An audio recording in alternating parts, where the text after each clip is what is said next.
Fast food huts in eye-catching shapes and retail outlets of everything from bridal outfits to plaster bird baths have widened the aspect of this, the old Wisertown Pike, with their parking lots, leaving the odd surviving house and its stump of a front lawn sticking out painfully. Competitors, Pike Porsche and Renault, Diefendorfer Volkswagen, Old Red Barn Mazda and BMW, Diamond County Automotive Imports, flicker their fuel economy banners, while the gasoline stations, intermixed with their beckoning, have shrouded pumps and tow trucks parked across the lanes where automobiles once glided in, were filled and glided on. An effect of hostile barricade late in the day. Where did the shrouds come from? Some of them quite smartly tailored in squared-off crimson canvas. A new industry, gas pump shrouds. Among vacant lakes of asphalt, a few small stands offer strawberries and early peas. A tall sign gestures to a cement block building well off the road.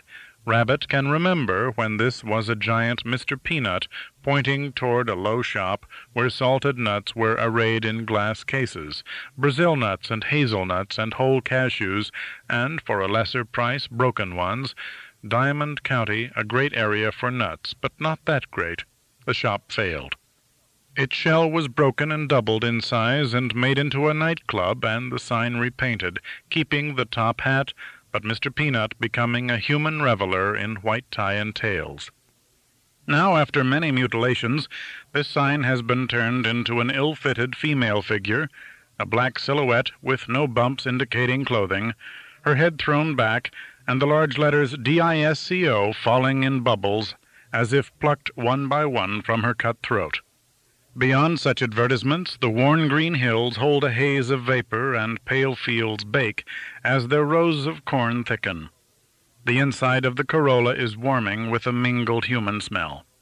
Harry thinks of the girl's long thigh as she stretched her way into the back seat, and imagines he smells vanilla. Cunt would be a good flavor of ice cream. Seal Test ought to work on it. The silence from the young people troubles him. He prods it. He says, "Some storm last night. I heard on the radio this morning the underpass at Eisenhower and 7th was flooded for over an hour." Then he says, "You know, it seems gruesome to me, all these gas stations closed up like somebody has died." Then he says, "Did you see in the paper where the Hershey Company has had to lay off 900 people because of the truckers' strike? Next thing, we'll be in line for Hershey bars." The boy is intently passing a Freihofer's bake truck, and Harry answers for him. "The downtown stores are all pulling out. Nothing left in the middle of the city now but the banks and the post office. They put that crazy stand of trees in to make a mall, but it won't do any good. The people are still scared to go downtown." The boy is staying in the fast lane, and in third gear, either for the pep or because he's forgotten there is a fourth. Harry asks him, "Getting the feel of it, Jamie? If you want to turn around, there's an intersection coming up." The girl understands. "Jamie, we better turn around. The man wants to get home for supper." As Jamie slows to ease right at the intersection, a Pacer, silliest car on the road, looks like a glass bathtub upside down, swings left without looking. The driver is a fat spick in a Hawaiian shirt. The boy slaps the steering wheel in vain search for the horn. Toyota indeed has put the horn in a funny place, on two little arcs a thumb's reach inside the steering wheel rim. Harry reaches over quick and toots for him. The Pacer swerves back into its lane with a dark look back above the Hawaiian shirt. Harry directs, "Jamie, I want you to take a left at the next light and go across the highway and take the next left you can, and that'll bring us back." To the girl he explains, "Prettier this way." He thinks aloud, "What can I tell you about the car I haven't? It has a lot of locks. Those Japanese, they live on top of each other and are crazy about locks. Don't kid yourselves, we're coming to it. I won't be here to see it, but you will. When I was a kid, nobody ever thought to lock their house, and now everybody does, except my crazy wife. If she locked the door, she'd lose the key. One of the reasons I'd like to go to Japan, Toyota asks some of their dealers, but you gotta have a bigger gross than I do, is to see how you lock up a paper house. At any rate, You can't get the key out of the ignition without releasing this catch down here. The trunk in back releases from this lever. The locking gas cap you already know about. Did either of you hear about the woman somewhere around Ardmore this week who cut into a gas line and the guy behind her got so mad he sneaked his own locking gas cap onto her tank, so when she got to the pump the attendant couldn't remove it? They had to tow her away. Served the bitch right, if you ask me. They have taken their two lefts and are winding along a road where fields come to the edge, so you can see the clumps of red earth still shiny from where the plow turned them, and where what businesses there are, lawnmowers sharpened, PA Dutch quilts, seem to stem from an earlier decade than those along Route 111, which runs parallel. On the banks of the road between mailboxes, some of which are painted with a heart or hex design, crown vetch is in violet flower. At the crest, the elephant-colored gas tanks of Brewer lift into view, and the brick-red rose as they climb Mount Judge and smudge its side. Rabbit dares ask the girl, "You from around here?" "More toward Galilee. My mother has a farm." "And is your mother's name Ruth?" Harry wants to ask, but doesn't, lest he frighten her, and destroy for himself the vibration of excitement, of possibility untested.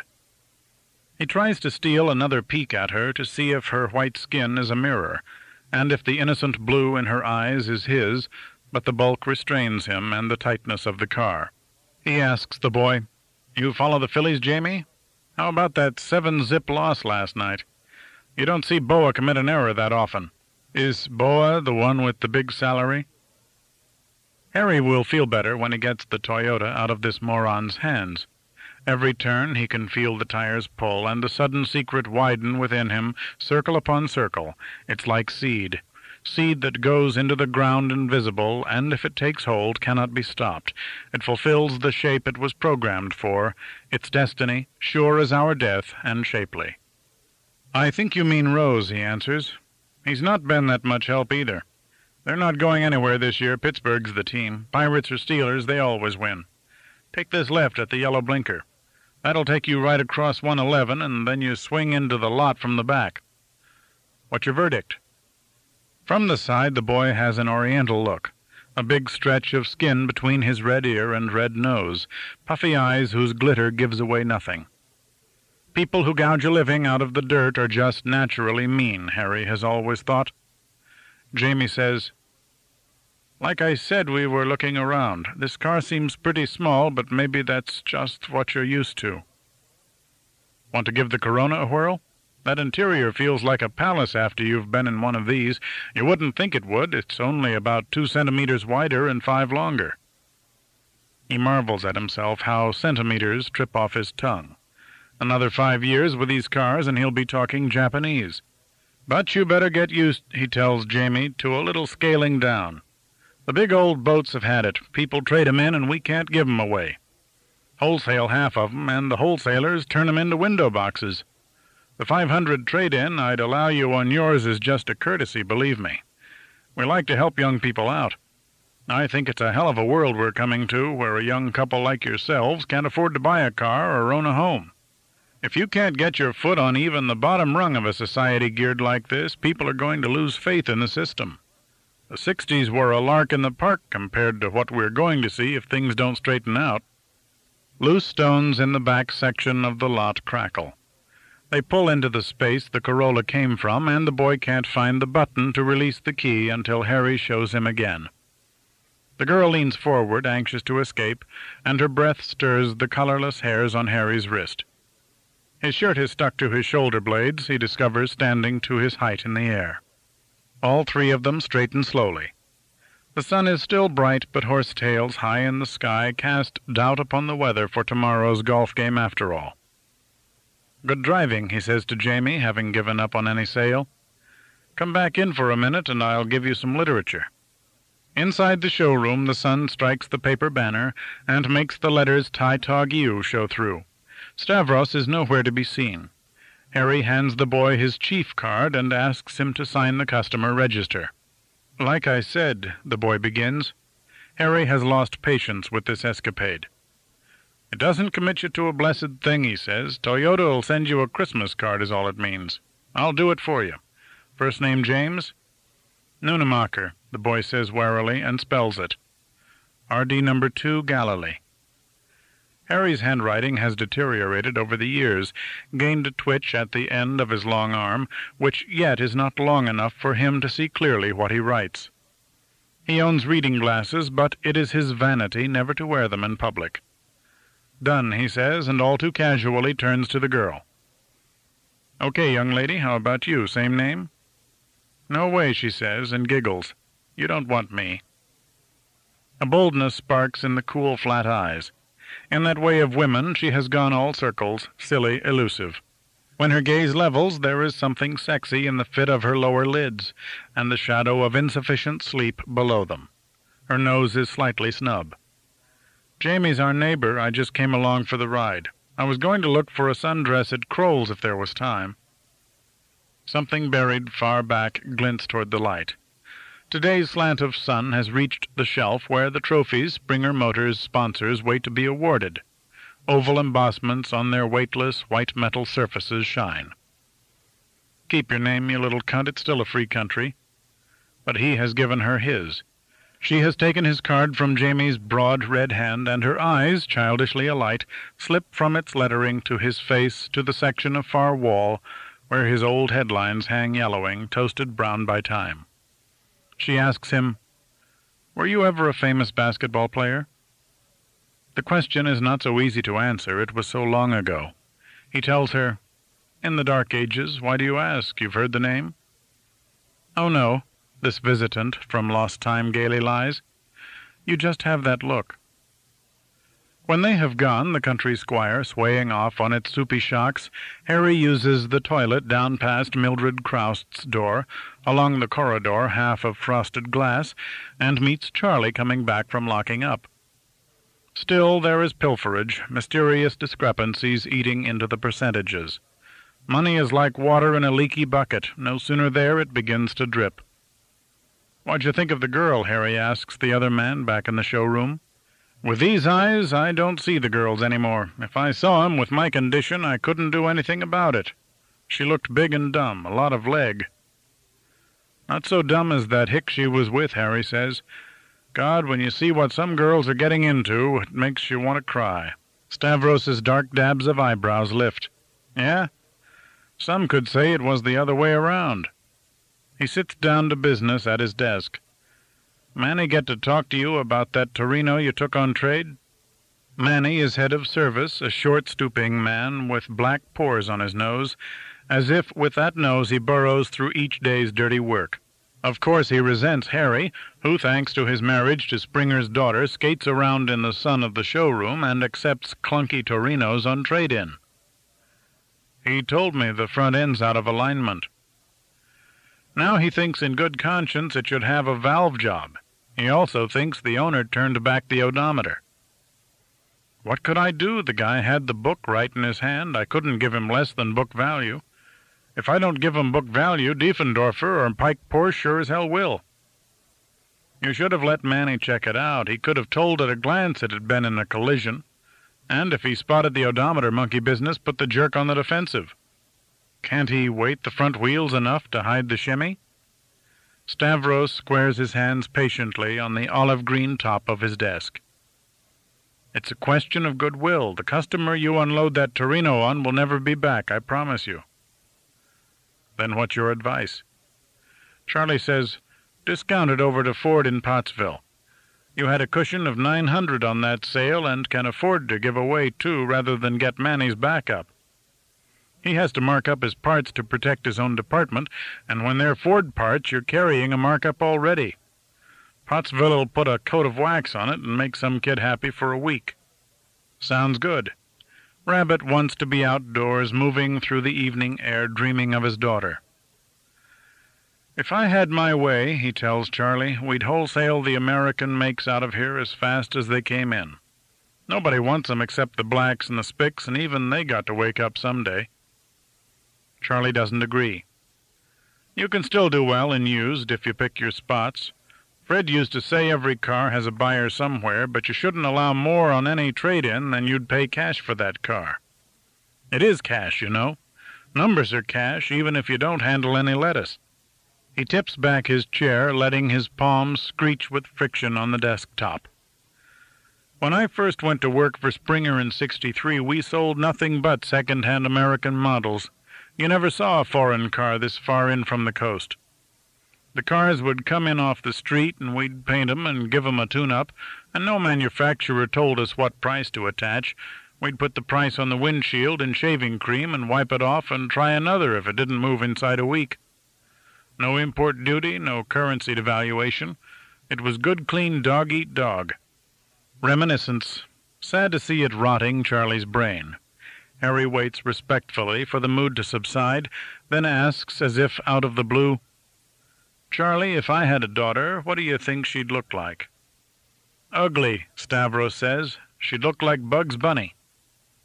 "It'd be fun to have a daughter, wouldn't it?" "Doubt it." Charlie lifts his palms so the legs of his chair slap to the floor.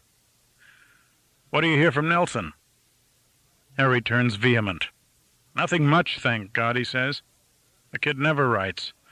Last we heard he was spending the summer out in Colorado with this girl he's picked up." Nelson attends college at Kent State in Ohio, off and on, and has a year's worth of credit still to go before he graduates, though the boy was 22 last November. "What kind of girl?" "Lordy knows, I can't keep track. Each one is weirder than the last. One had been a teenage alcoholic. Another told fortunes from playing cards. I think that same one was a vegetarian, but it may have been somebody else. I think he picks 'em to frustrate me." "Don't give up on the kid. He's all you've got." Jesus, what a thought. "You just go ahead. I want to finish up here. I'll lock up." "Okay, I'll go see what Janice has burned for supper. Want to come take potluck? She'd be tickled to see you." "Thanks, but Mon Amour expects me." His mother, getting decrepit herself, lives with Charlie now in his place on Eisenhower Avenue, and this is another bond between them, since Harry lives with his mother-in-law. "Okay, take care, Charlie. See you in Monday's wash." "Take care, champ." The day is still golden outside, old gold now in Harry's lengthening life. He has seen summer come and go until its fading is one in his heart with its coming, though he cannot yet name the weeds that flower each in its turn through the season, or the insects that also in ordained sequence appear, eat, and perish. He knows that in June school ends, and the playgrounds open, and the grass needs cutting again and again if one is a man, and if one is a child, games can be played outdoors while the supper dishes tinkle in the mellow parental kitchens, and the moon is discovered looking over your shoulder out of a sky still blue, and a silver blob of milkweed spittle has appeared mysteriously on your knee. Good luck. Car sales peak in June. For a 300-car-a-year dealer like Harry, this means upwards of 25 units, with 21 accounted for already and 6 selling days to go. Average 800 gross profit times 25 equals 20 grand minus the 25% they estimate for salesman's compensation. Both salary and incentives leaves 15 grand minus between 8 and 10 for other salaries. Those cute little cunts come and go in billing. One called Sissy, a Polak. A few years ago they got as far as rubbing fannies easing by in that corridor. And the rent that Springer Motors pays itself. Old man Springer didn't believe in owning anything the banks could own. But even he had to pay off the mortgage eventually. Boy, the rates now must kill anybody starting up, and the financing, double-digit interest. Brewer Trust been doing it for years, and against the 12% you got to figure the 2 or 3% that comes back as loss reserves. Nobody likes to call it kickback, and the IRS calls it taxable earnings. And the upkeep, the electricity that Sun 2001 diagnostic computer man he wants would use a lot of juice. And the power tools, they can't even turn a nut on a wheel anymore. It has to be pneumatic, and the heat, thank God a few months reprieve from that. The fucking Arabs are killing us, and the men won't wear sweaters under the coveralls. The young mechanics are the worst. They say they lose feeling in their fingertips. And health insurance, there's another killer, up and up. The hospitals keeping people alive that are really dead like some game they're playing at Medicaid's expense. And the advertising. He often wonders how much good it does. A rule of thumb he read somewhere is 1.5% of gross sales. But if you look at the auto sales page of the Sunday paper, you never saw such a jumble.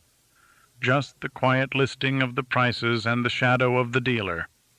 Like old man Springer said, the man he gets known to be at Rotary and in the downtown restaurants and the country club. Really, he should be allowed to take all that off as business expenses. The $4.75 a week he pays himself doesn't take into account the suits to make himself presentable. He has to buy 3 or 4 a year, and not at Kroll's anymore. He doesn't like that salesman who measured his fat waist. Webb Murcutt knows of a little shop on Pine Street that's as good as hand tailoring. And then the property taxes, and the kids keep throwing stones or shooting BBs at the glass signs outside. We ought to go back to wood, grouted wood. But National Toyota has its specifications. Where was he? Let's say 9 total monthly expenses. Variable and invariable. That leaves 4 net profit, and deduct another 1,000 from that for inflation and pilferage, and the unpredictable that's always there. You still have 3, 1,500 for Ma Springer and 1,500 for Janice and him, plus the 2,000 salary, when his poor dead dad used to go off to the print shop at 7:15 every morning for $40 a week, and that wasn't considered bad money then. Harry wonders what his father would think if he could only see him now, rich. His 1978 luxury edition liftback 5-door Corona is parked in its space. Called red metallic, it is a color more toward brown, like tired tomato soup. If the Japanese have a weakness, it is their color sense.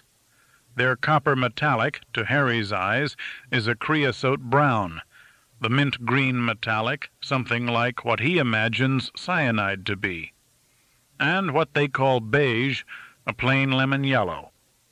In the war there used to be all these cartoons showing the Japanese wearing thick glasses, and he wonders if it can be true.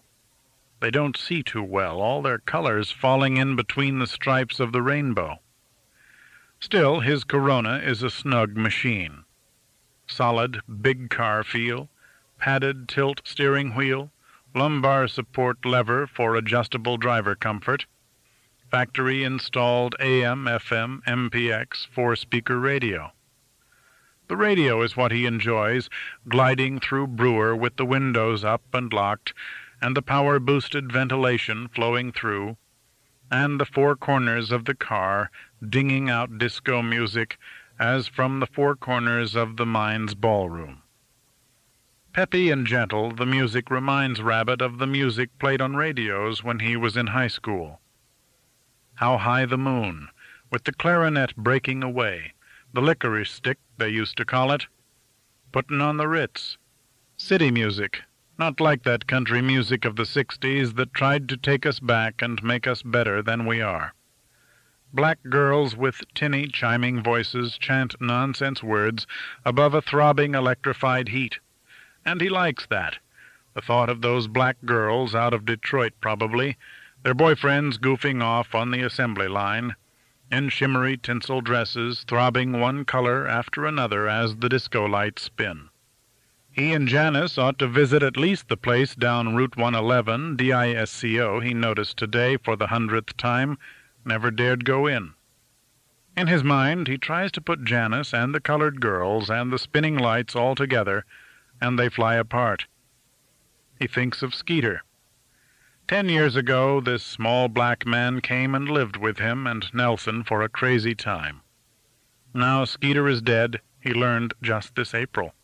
Someone anonymous sent him, in a long stamped envelope such as anybody can buy at the post office, addressed in neat block ballpoint printing such as an accountant or a school teacher might use, a clipping in the familiar type of the Brewer vat, where Harry had been a linotyper until linotyping became obsolete. Former resident, slain in Philly. Hubert Johnson, formerly of Brewer, died of gunshot wounds in General Municipal Hospital, Philadelphia, after an alleged shootout with police officers. Johnson was purported to have fired the first shots without provocation upon officers investigating reported violations of sanitation and housing laws in a religious commune supposedly headed by Johnson, whose Messiah Now Freedom family included a number of black families and young persons. Numerous complaints had been occasioned among neighbors by their late singing and abrasive behavior. The Messiah Now Freedom family was located on Columbia Avenue. Johnson wanted.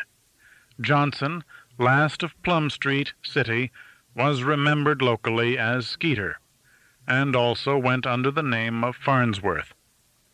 He was wanted here under several complaints local officials confirmed.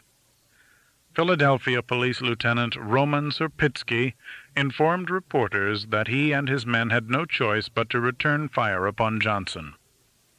Fortunately, no officers and no other commune members suffered wounds in the exchange. The office of outgoing Mayor Frank Rizzo declined to comment upon the incident. "We don't come up against as many of these crazies as we used to," Lieutenant Serpitsky volunteered.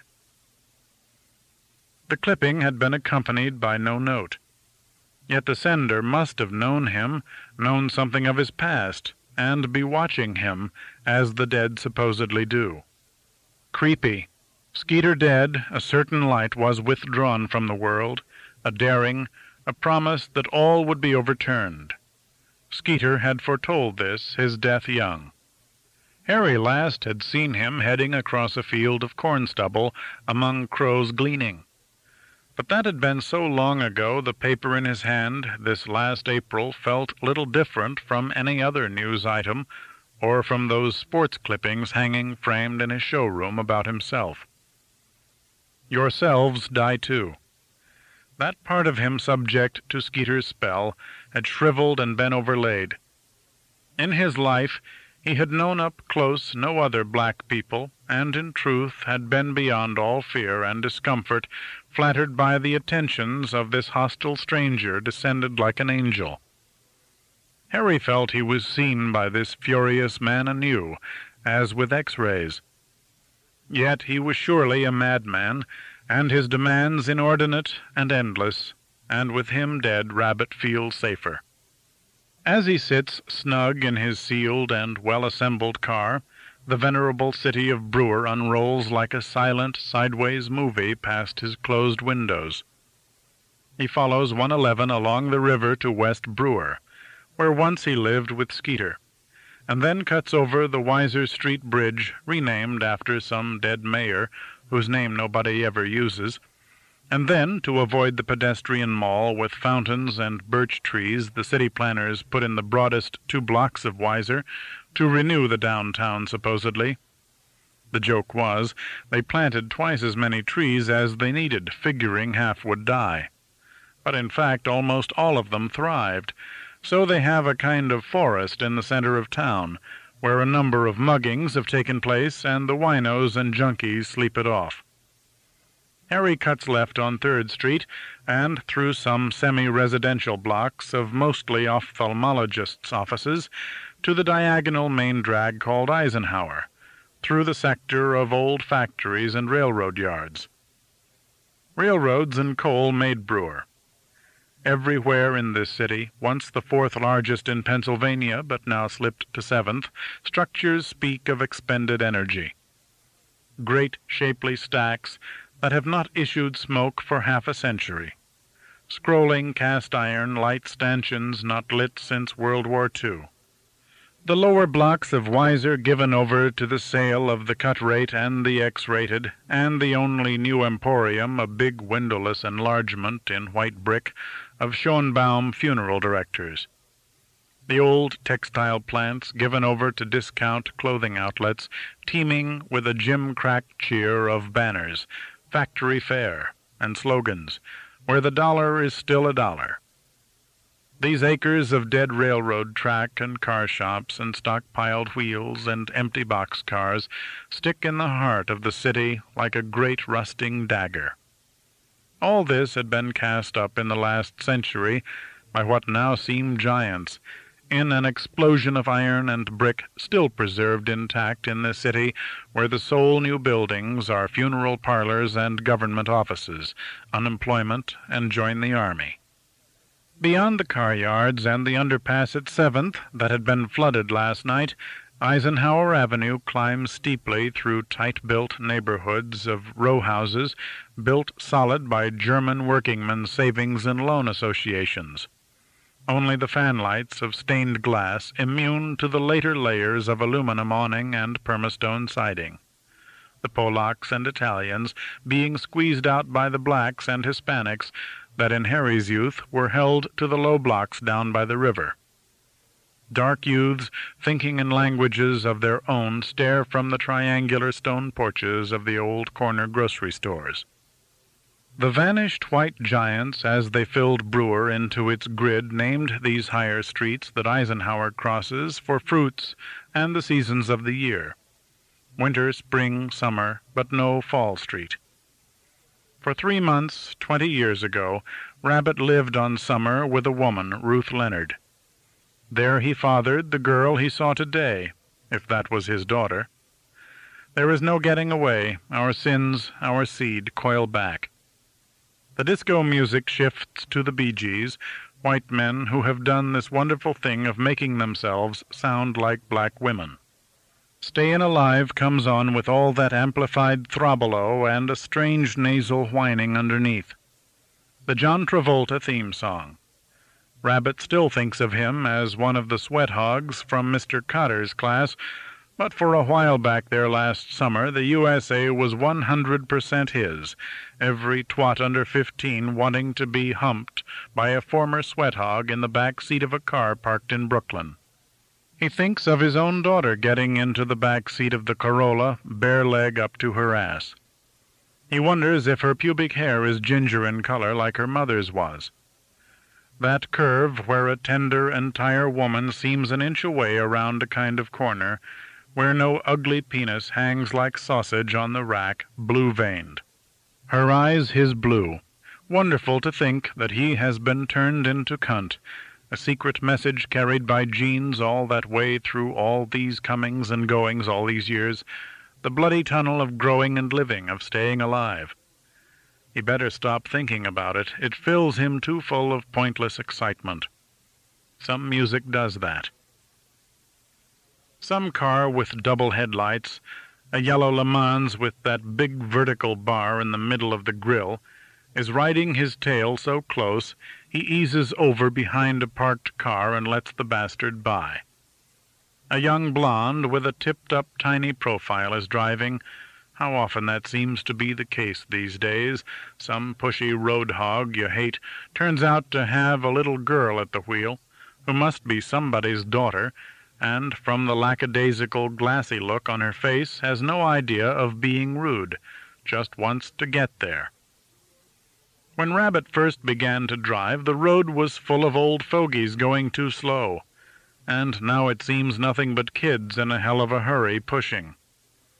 Let 'em by is his motto.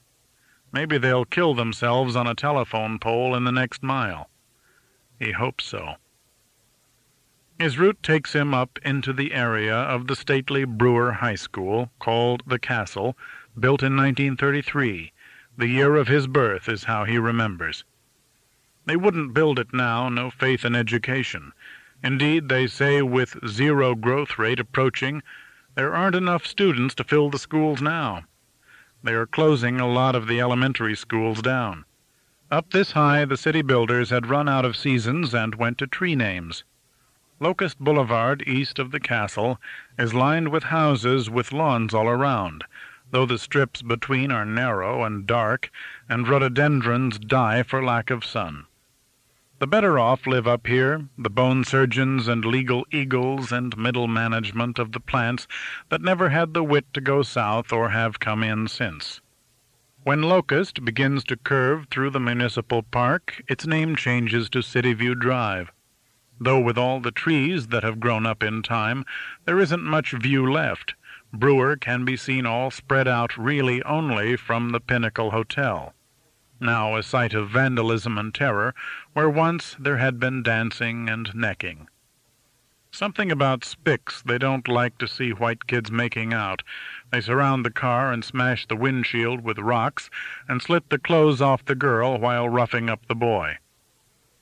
What a world to grow up in, especially for a girl. He and Ruth walked up to the Pinnacle once or twice. The railroad tie steps probably rotted now. She took off her shoes because the high heels dug into the gravel between the railroad ties.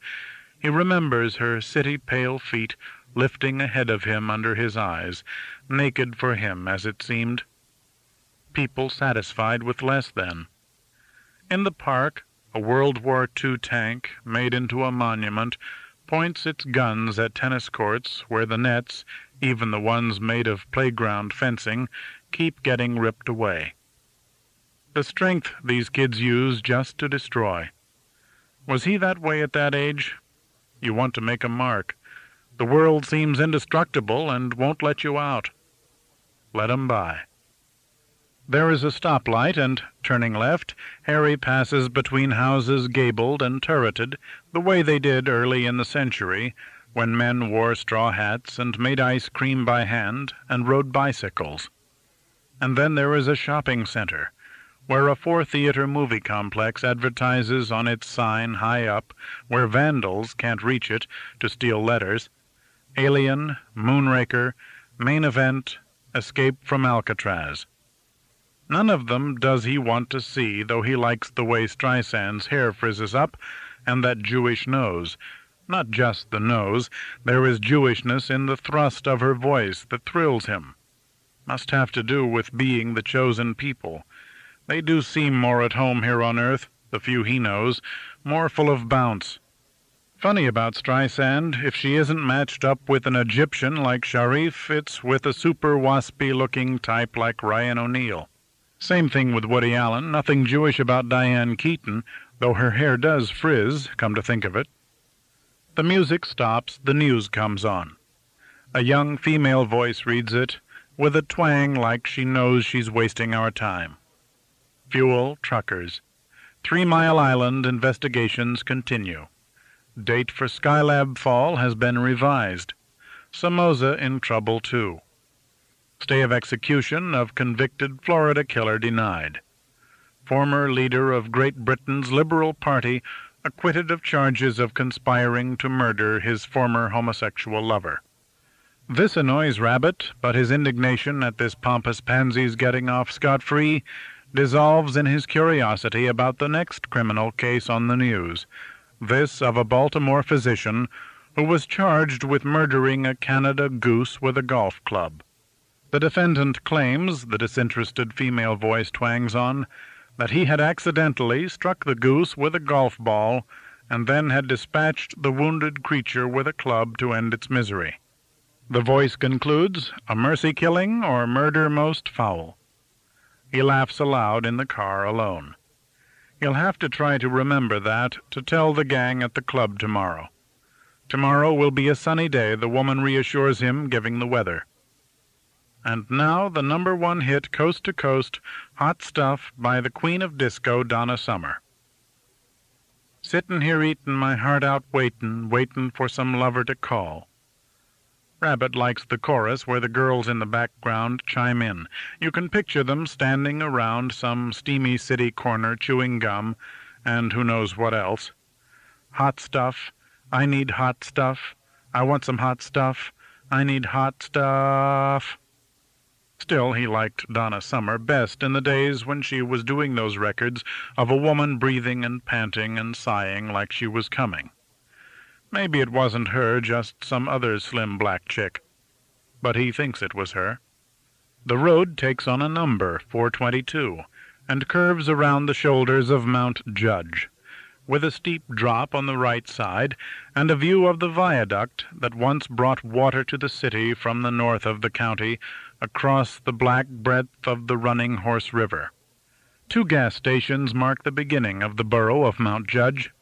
Instead of keeping on 422 toward Philadelphia, Harry steers his Corona off the highway onto Central by the Granite Baptist Church, and then obliquely up Jackson Street, and after 3 blocks right onto Joseph.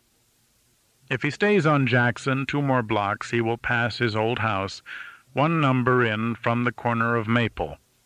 But since Pop passed on, after holding on without Mom for a number of years, doing all the yard work and vacuuming and meals by himself, until his emphysema just got too bad, and you'd find him sitting in a chair all curled over like a hand, sheltering a guttering candle flame from the wind. Rabbit rarely drives by. The people he and Mim had sold it to had painted the wood trim an awful apple green and hung an ultraviolet plant light in the big front window. Like these young couples in Brewer, who think anything goes on a row house, however cute, and they're doing the world a favor by taking it on. Harry hadn't liked the guy's accent, haircut, or leisure suit. He had liked the price he had paid, though. $58,000 for a place that had cost Mom and Pop $4,200 in 1935. Even with Mim taking her half with her back out to Nevada, the capital gains had hurt, nearly half of a half of a half, or $7,000, not to mention the estate taxes and the lawyers' fees. They just step in everywhere where money's changing hands. To avoid capital gains, he had begged Janice at the time to buy a new house just for them, maybe over in Penn Park in West Brewer, 5 minutes from the lot. But no, Janice didn't think they should desert Mother. The Springers had taken them in when they had no house. Their own house had burned, and their marriage had hit rock bottom. And what with Harry starting as associate sales representative at about the time Pop died, and Nelson having had so many shocks already in his life, and so many bad after-effects still smoldering at that end of Brewer, the inquest for Jill, and a police investigation, and her parents thinking of suing all the way from Connecticut, and the insurance company taking forever to come through with the claim, because there were suspicious circumstances, and poor Peggy Fosnot having to swear Harry had been with her, and so couldn't have said it himself. What with all this, it seemed better to lie low, to hide behind the Springer name in the big stucco house, and the weeks had become months, and the months years, without the young Angstroms going into another place of their own. And then with Fred dying so suddenly, and Nelson going off to college, there seemed more room and less reason than ever to move. The house, 89 Joseph, always reminds Harry, under its spreading trees, with its thready lawn all around, of the witch's house made out of candy, vanilla fudge for walls and licorice Necco wafers for the thick slate roof. Though the place looks big outside, the downstairs is crammed with furniture come down through Ma Springer's people, the Kerners, and the shades are always half-drawn. Except for the screened-in back porch and the little upstairs room that had been Janice's when she was a girl, and then Nelson's for those 5 years before he went away to Kent, there isn't a corner of the Springer house where Harry feels able to breathe absolutely his own air, feels the light can get to him easily. He circles around into the alley of bluestone grit and puts the Corona into the garage beside the '74 navy blue Chrysler Newport that Fred got the old lady for her birthday the year before he died, and that she drives around town with both hands tight on the wheel, with the look on her face as if a bomb might go off under the hood. Janice always keeps her Maverick convertible parked out front by the curb, where the maple drippings can ruin the top faster. When the weather gets warm, she leaves the top down for nights at a time, so the seats are always sticky.